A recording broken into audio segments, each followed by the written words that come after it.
আমরা বাধ্য হয়ে সব বাচ্চারা অভিযোগ জানাচ্ছি। আমাদের অভিযোগ মন দিয়ে শুনুন ইলেকট্রিক অফিসার এবং সম্মানীয় বিডিও স্যার। আমরা সবাই মাঠা অঞ্চলে বাস করি।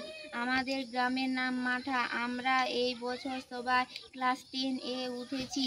2026 সালে সবাই মাধ্যমিক পরীক্ষা দিব, কিন্তু আমাদের গ্রামে প্রায় লাইন থাকে না। যদি লাইন যায় তো 5 ঘন্টা, 6 ঘন্টা, 10 ঘন্টা, এমনকি 20 ঘন্টা লাইন আসেনি। কিন্তু বাঘমুন্ডিতে লাইন থাকে, গ্রাম বলে মাঠাতে থাকে না।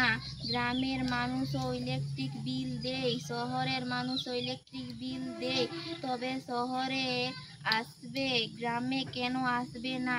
যদি আমরা ইলেকট্রিক বিল দিতে একদিন দেরি করি তাহলে লেট ফি নিয়ে নেয়।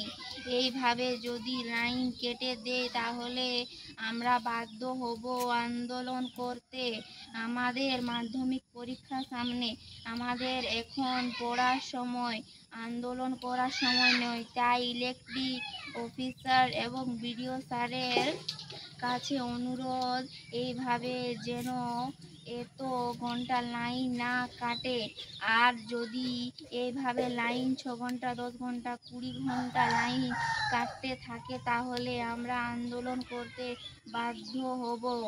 আমাদের মা বাবা বেশি শিক্ষিত নয়, তাই অভিযোগটি আমরা করছি। এইভাবে যদি সপ্তাহে 8 থেকে 5 দিন 6 ঘন্টা, 10 ঘন্টা, 16 ঘন্টা লাইন কেটে দেয় তাহলে আমরা পড়াশোনা কিভাবে করব? তাই উচ্চপদস্থ ইলেকট্রিক অফিসার এবং সম্মানীয় বিডিও স্যারের কাছে অনুরোধ, এইভাবে আমাদের মাঠা গ্রামে লাইন না কাটে তার ব্যবস্থা করবেন।